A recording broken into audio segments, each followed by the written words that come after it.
Hello dear friends, आज की जो कहानी है बूढ़ा भिखारी और महाराज कृष्णदेव राय की उदारता। तो कहानी शुरू होती है। सर्दियों का मौसम था। महाराज कृष्णदेव राय अपने कुछ मंत्रियों के साथ किसी काम से नगर से बाहर जा रहे थे। ठंड इतनी थी कि सभी दरबारी मोटे मोटे ऊनी वस्त्र पहनने के बाद भी कांप रहे थे। चलते चलते राजा की दृष्टि एक बूढ़े भिखारी पर पड़ी, जो एक हाथ में कटोरा लिए इस कड़कड़ाती ठंड में भी एक पत्थर पर बैठा कांप रहा था। भिखारी की ऐसी ही स्थिति देख महाराज से रहा ना गया। वह रथ रुकवा कर पहुंच गए उस स्थान पर जहां वह बूढ़ा भीख मांग रहा था। कुछ देर राजा कृष्णदेव भिखारी को देखते रहे, फिर अपनी कीमती शाल उतारकर बूढ़े भिखारी को उड़ा दिया। महाराज की ऐसी उदारता देख सभी दरबारी और आसपास के लोग राजा की प्रशंसा करते हुए जय जयकार करने लगे। जब सब लोग महाराज की प्रशंसा करने में लगे थे, तब केवल तेनालीराम ही ऐसा वक्त था जो चुपचाप खड़ा था। तेनाली को चुप देख राजपुरोहित को बोलने का मौका मिल गया। मतपाक से बोला, क्या बात है तेनालीरामन, यहाँ सभी महाराज के इस कार्य की प्रशंसा कर रहे हैं, लेकिन तुम ही चुप क्यों हो? क्या तुम्हें महाराज की उदारता पर कोई संदेह?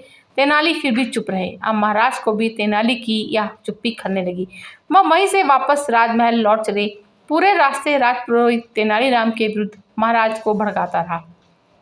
अगले दिन जब दरबार लगा तो सबसे पहले दरबार में महाराज ने तेनालीराम को संबोधित करते हुए पूछा, लगता है तुम्हें स्वयं पर अधिक घमंड हो गया है, तभी कल तुम चुपचाप खड़े थे। महाराज के पूछने पर भी तेनालीराम कुछ नहीं बोले। अब तो महाराज तिलमिला उठे और तेनाली को 1 वर्ष के लिए देश निकाले की सजा दे डाली।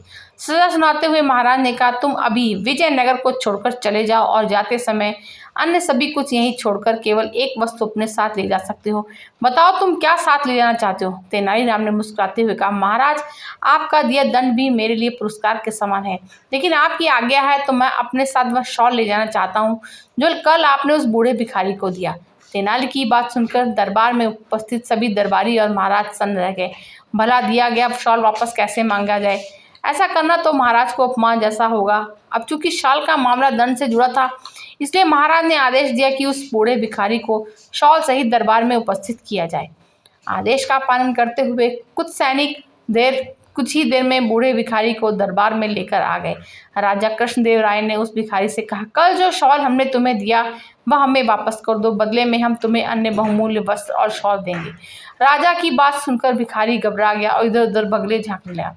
सैनिकों के जोर देकर पूछने पे कहा, महाराज वह शॉल बेचकर तो मैंने रोटी खा ली।